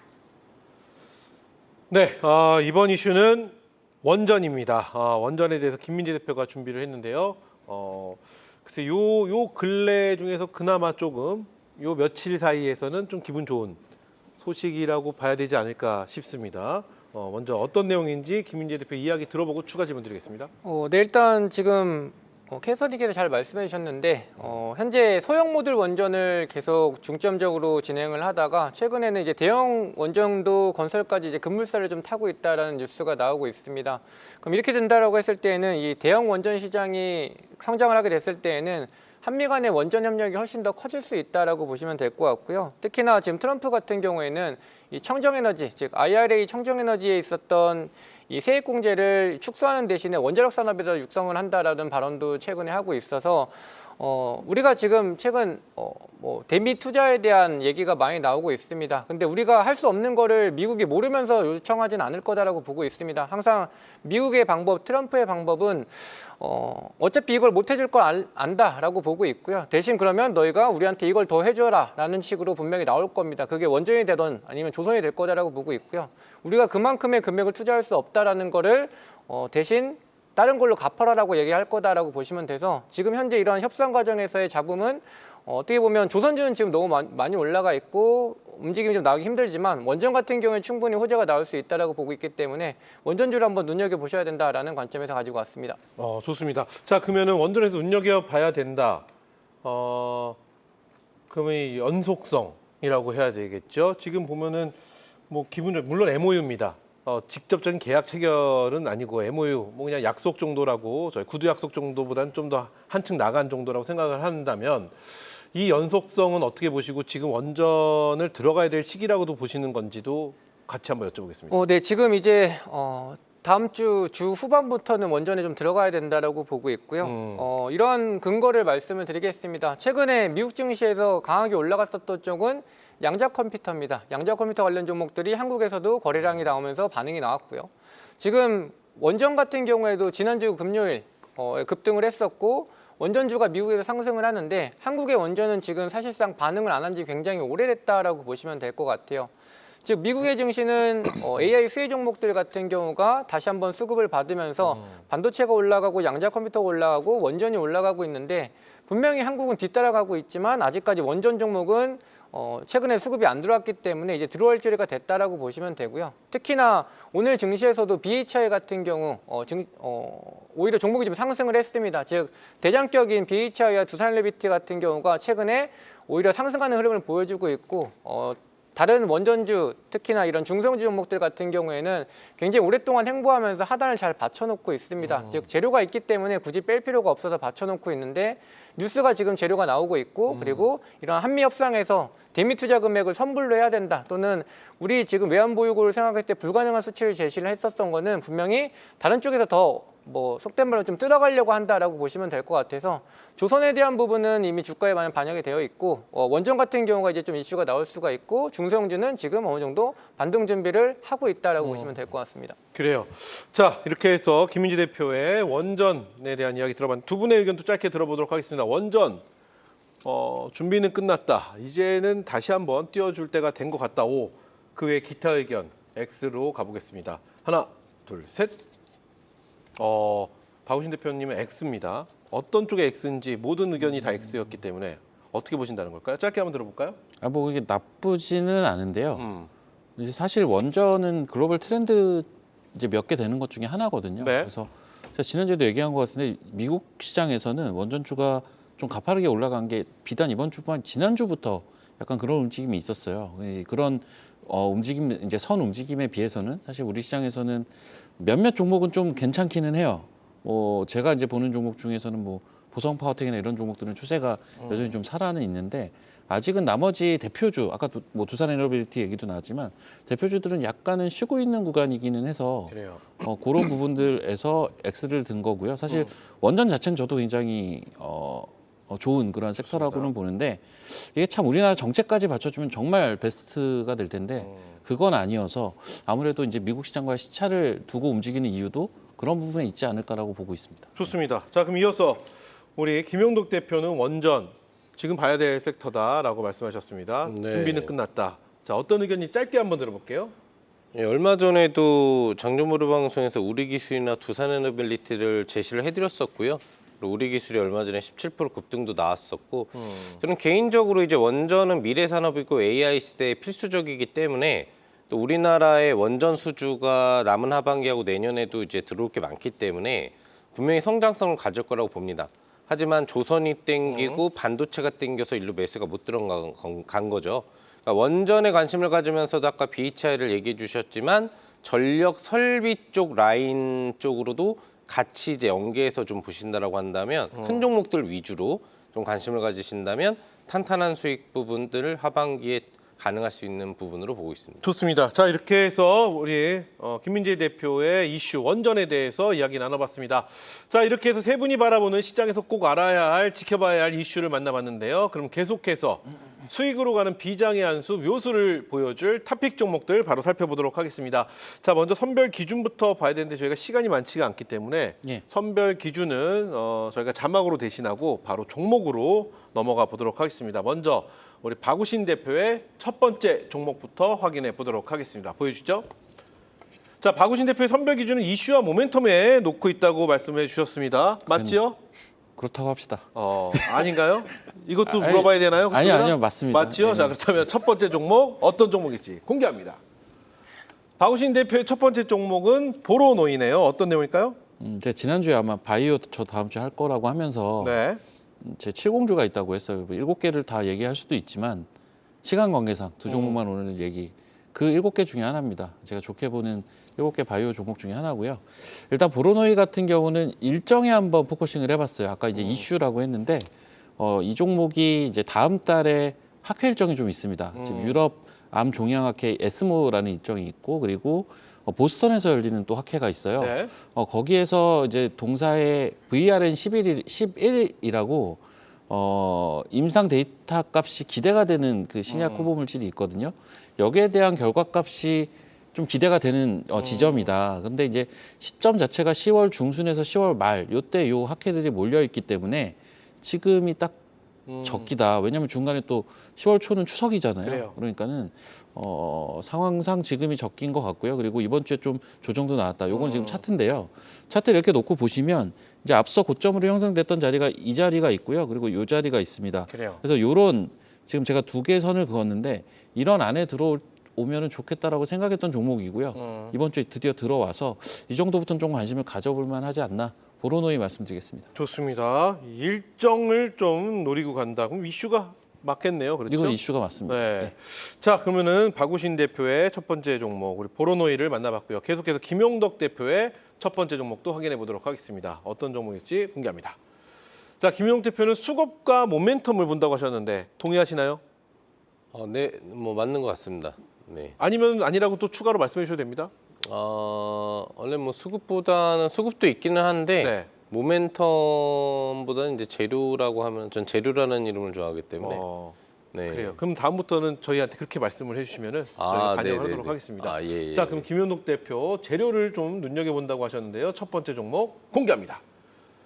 김용덕 대표의 첫 번째 종목은 쿠콘이네요. 어떤 네. 종목일까요? 차트를 보면서 이제 바로 설명해 드리면 될 것 같아요. 결국에는 이제 스테이블 코인 관련주 중에 지금 네이버라든지 두나무의 그 인수 호재 연계성이 가장 높은 직접 간편 결제 API 공급 업체에 해당을 좀 한다라는 거고요. 그리고 요즘 트렌드가 그거잖아요. 제가 많이 올라간 종목을 따라붙는 매매보다는 막 이제 시작하는 종목에 대한 베팅은 괜찮다라고 했는데 그 동일 트렌드에서도 상승력이 높으면 시장에서 관심을 더 갖습니다. 그러니까 메인은 네이버라든지 NHN, KCP지만 그 다음에 관심을 본다면 이제 쿠콘이기 때문에 발동 부분들이 걸린 상태에서 다음 거래일에 추가 슈팅으로 충분히 이제 5만 원 정도까지 도달을 할 거라고 보고 있고요. 손절가는 34,000원 정도 직전 저점으로 잡으시면 되겠고 매수가 같은 경우에는 뭐 다음 거래일 시가로 잡아주시면 무난하게 수익 나지 않을까 생각합니다. 네, 좋습니다. 이렇게 해서 김윤홍 대표의 첫 번째 종목은 쿠콘 저희가 만나봤고요. 자, 계속해서 우리 김민재 대표의 종목도 확인해 보도록 하겠습니다. 보여주시죠. 자, 김민재 대표는 수급과 모멘텀 맞나요? 네, 맞습니다. 좋습니다. 그럼 어떤 종목을 선택하셨는지 첫 번째 종목 공개합니다. 김민재 대표의 첫 번째 종목은 에너토크를 선택해 주셨습니다. 어떤 내용일까요? 일단 앞서서 원전 시간 없으니까 짧게 설명드린 원전에 대한 모멘텀을 말씀을 드렸습니다. 일단 두산엘리비티, BHI 이런 대장주들에서 수급이 발생이 됐다라고 보시면 될 것 같고요. 중소형주 종목 중에서는 에너토크가 최근에 거래량이 한번 나왔습니다. 차트 보면서 설명드리도록 할게요. 굉장히 오랫동안 주가가 횡보하면서 과거에 있었던 고점 물량을 충분히 잘 소화했다라고 보시면 됩니다. 즉 전고점에 있었던 물량을 지금 더 많은 거래량과 함께 몇 개월 동안 횡보를 통한 상승을 했었다라고 보시면 되고요. 재료를 기다리면서 여태까지 잘 버텼다가 최근 이제 원전주, 대형주가 수급이 들어오자 급등을 했다가 지금 종목이 음봉 떨어지면서 지수와 함께 좀 내려와 있습니다.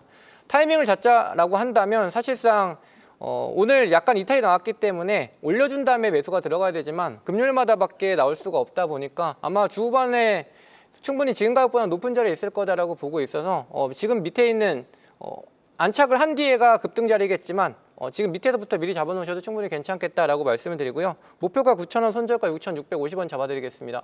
네, 좋습니다. 이렇게 해서 우리 김민재 대표는 에너토크를 첫 번째 종목으로 선택해 주셨습니다. 자, 계속해서 우리 박우신 대표의 이제 두 번째 종목을 살펴볼 텐데요. 어떤 종목일지 공개합니다. 박우신 대표의 두 번째 종목은요, 에이프릴 바이오네요. 어떤 내용일까요? 예, 지금 앞서 보로노이나 에이프릴 바이오 제가 작년부터 얘기 많이 했던 두 종목입니다. 그래서 계속 좀 좋게 보는 종목들인데 에이프릴 바이오는 가장 큰 모멘텀들이 내년 상반기에 몰려 있어요. 그래서 사실은 아까 이제 보르노이 같은 경우는 학회 일정이 지금 10월 중순부터 있다고 말씀을 드렸지만 그건 이제 짧게 봤을 때는 오히려 모멘텀이 되게 강하다라고 볼 수가 있겠고 에이프릴 바이오는 기존에 라이센스 아웃을 신약 후보 물질이 이제 2개가 있는데 요 두 회사 쪽에서 관련된 그 어떤 중간 데이터라고 해야 될까요? 이것들이 굉장히 잘 나오고 있어서 오히려 적응증을 확대하고 있다고 합니다. 그래서 그 내년 초에 나올 이런 데이터 임상 데이터 값에 대한 기대감은 굉장히 높은 상태고 성공 확률도 시장 내에서 굉장히 높게 보고 있는데 만약에 이게 실제적으로 긍정적인 결과를 도출하게 되면 이 회사는 아직 조단위 바이오 회사가 아니거든요. 동사는 애초에 치료 후보 물질을 사파라는 자체 플랫폼에서 도출을 해냈기 때문에 이 플랫폼에 대한 재평가가 일어날 가능성이 굉장히 높다라는 측면에서 단기, 중기, 장기로 모두 좀 괜찮은 포인트가 있는 종목이다. 차트를 보고 또 추가로 설명을 드리면 이 종목이 사실 최근에 이제 신고가를 갔다가 최근 이제 바이오주 약세와 함께 3거래일 정도 밀렸습니다. 얘도 이제 아까 마찬가지로 앞서 고점이 이 정도 자리였거든요. 이때가 이제 라이센스 아웃을 했던 시기예요. 1년 전에. 그리고 나서 주가가 조정을 받았다가 최근에 이제 다시 이걸 돌파를 하고 있던 와중인데 지금 그 자리까지 다시 내려왔습니다. 그래서 이 정도 포인트부터는 좀 관심을 가져봐도 되겠다 해서 에이프릴 바이오를 말씀드립니다. 네, 좋습니다. 그래서 에이프릴 바이오 박우신 대표의 두 번째 종목으로 저희가 만나봤습니다. 자, 계속해서 김용덕 대표의 두 번째 종목 살펴볼 텐데요. 어떤 종목으로 준비하셨는지 공개합니다. 김용덕 대표의 두 번째 종목은 다나를 선택해 주셨네요. 어떤 내용일까요? 네, 뭐 다 날 봐라 뭐 이런 뜻이고요. 다 날 봐라. 네. 아, 오늘 아까 트럼프부터 좀 무리수가 아닌가 싶기도 아, 그런가요? 네. 네. 그래서 이제 차트를 바로 보면은 네. 다 이 종목을 보게 되어 있지 않을까. 일단 다날 같은 경우에는 결제 트렌드이기 때문에 기본적으로는 스테이블 코인 관련 부분 이슈 부분들이 많은데 양자 관련주로 분류돼 가지고 이제 중첩 재료주로 지금 부각이 되고 있습니다. 세계 최초 양자부한 스테이블 코인 정산 네트워크를 시작을 했는데 원래는 이제 양자 시대로 들어가면은 양자 관련 컴퓨터 연계돼서 이쪽 블록체인도 양자 블록체인에 양자 보안이 같이 들어가야 된다고 생각하고 있는데 기존 플랫폼의 양자 보안 부분들을 접목하는 부분들이 가능하다라고 지금 평가가 나오고 있어요. 실질적으로 양자 시대 진입 시 이게 현실 가능할지에 대한 여부까지는 정해지지 않았지만 현재 상태로 본다면 다날은 이제 스테이블 코인 플러스 양자 관련주로 분류되기 때문에 더블업 재료가 나올 거로 보입니다. 자, 차트 보시면은 직구 돌파 패턴 부분들 나와줬고 기본 7월 매물권 돌파 흐름 부분들이 나와져 있는 상태입니다. 그리고 눌림 추세 차트가 나오고 있죠. 그럼 요런 차트 보시면 주식 투자 6개월 차만 되셨어도 슈팅 차트로 직전 고점 돌파 나올 거라는 게 예상이 되실 겁니다. 목표 주가는 13,000원으로 잡고 매수가는 현재 종가, 손절가는 8,500원 직전 저점으로 잡으시면 또 이것도 다음 주에 좋은 수익 가능할 걸로 보입니다. 좋습니다. 자, 이렇게 해서 김용덕 대표의 다날 두 번째 종목으로 저희가 만나봤고요. 자, 우리 김민재 대표의 두 번째 종목 또 이어서 바로 확인해 보겠습니다. 보여주시죠. 김민재 대표의 두 번째 종목은요, KCS네요. 어떤 내용일까요? 네, 시간 관계상 짧게 말씀드려도 종목은 잘 기억하시기 바라겠습니다. 종목명 KCS고요. 종목 장세가 단기간 좀 진행이 될 거다라고 말씀을 드렸습니다. 그러면 똑같이 많이 내려왔는데 단기적으로 급등할 섹터가 어딘지부터 찾아봤을 때 당연히 양자 컴퓨터 종목들 같은 경우에는 성향상 급등이 나올 수 있다라고 말씀을 드리면서 KCS 눈여겨보시자라고 말씀드리고 목표가 11,500원, 손절가 8,400원 제시드리겠습니다. 네, 여기까지입니다. 수익으로 가는 비장의 한수 묘수를 보여줄 탑픽 종목들 만나봤는데요. 앞서 세 분이 말씀해 주신 종목들 저희가 목표가, 손절가, 진입 가격 다시 한번 정리 도와드릴 테니까요. 미처 못 보신 분들은 캡처도 좋고요. 사진을 찍으셔도 좋고 빠르게 쓰셔도 좋을 것 같습니다. 확인해 보겠습니다. 수익으로 가는 비장의 한수 수비수, 새 파트너의 탑픽 종목 정리해 보겠습니다. 먼저 박우신 파트너의 탑픽 종목 보로노이 나와 있습니다. 매수가는 15만 원, 목표가는 17만 원, 손절가 14만 원 제시해 주셨습니다. 다음 종목은 에이프릴 바이오입니다. 매수가 26,000원, 목표가는 3만 원, 손절가는 24,000원입니다. 바로 이어서 김용덕 파트너의 탑픽 종목 쿠콘입니다. 매수가는 시초가, 목표가는 5만 원, 손절가는 34,000원입니다. 다음 종목은 다날인데요. 매수가는 시초가, 목표가 13,000원, 손절가는 8,500원입니다. 마지막은 김민재 파트너의 탑픽 종목입니다. 에너토크인데요. 매수가는 시초가, 목표가는 9,000원, 손절가는 6,650원입니다. 마지막은 KCS입니다. 매수가는 시초가, 목표가는 11,500원, 손절가는 8,400원 제시해 주셨습니다. 이렇게 세 분의 탑픽 종목 모두 확인해 봤습니다. 네, 이렇게 해서 세 분의 종목들 저희가 정리 다시 한번 도와드렸는데요. 시간이 너무 부족하네요. 오늘도 방송에서 못다한 이야기 온라인 무료 방송을 세 분이 다 준비를 해주셨는데요. 세 분 다 지금 입장인가요? 오늘 박우신 아니요, 대표님 저는 11시 반. 11시 반 잠시 후에 그럼 소개 도와드리겠고요. 먼저 김용 대표와 김민지 대표는 지금 입장이죠. 네, 맞습니다. 시간 순으로 가보겠습니다. 먼저 우리 김용덕 대표 네. 지금 오늘 어떤 이야기 해줄지 김용덕 대표님 10초 드리겠습니다. 네, 우선 스테이블 코인 관련 얘기를 했으니까 네. 미처 다루지 못했던 종목들 어떤 방향성이 나올지에 대해서 좀 더 면밀하게 관심주들 제 얘기를 해드려 보겠고 조정 장세 속에서도 수익 낼 섹터나 종목분들이 분명히 있다라고 했어요. 장세 무관 수익 내는 확실한 방법 부분들에 대한 소개를 해드리도록 하겠습니다. 좋습니다. 우리 김민지 대표도 지금 바로 입장이신 거죠? 네, 맞습니다. 네, 어떤 이야기 해줄지 마찬가지 10초 드리겠습니다. 네, 10초. 세 가지 말씀드릴 겁니다. 지금 현재 시장 어떻게 움직일 것인가 다음 주 장에 대한 브리핑 하나 드릴 거고요. 그 와중에 오늘 괜찮았었던 게 로봇 섹터가 잘 버텼는데 로봇 섹터에 대해서 어떤 종목 관심 가지고 있으셔야 될지 그리고 마지막으로는 지금 낙폭과대에서 어떤 섹터가 가장 메리트 있을지 한번 말씀드리겠습니다. 좋습니다. 박우신 대표 11시 30분이요. 예. 11시 30분, 약 1시간 뒤인데요. 어떤 이야기 해줄지 마찬가지 10초 드리겠습니다. 제가 다음 주에 저희가 방송이 없잖아요. 추석 그렇죠. 연휴라서. 그래서 추석 이후를 대비한 어떤 전략이 지금 필요한 상황이라 관련된 내용들을 전달드리도록 하겠습니다. 좋습니다. 세 분 한국경제TV 홈페이지나 진짜주식 홈페이지 가시면 얼굴 있습니다. 클릭만 하시면 로그인이나 회원가입 없이 무료 입장 가능하니까요. 가셔서 알찬 내용, 좋은 정보들 꼭 공유해 보시는 알찬 시간 되셨으면 좋겠습니다.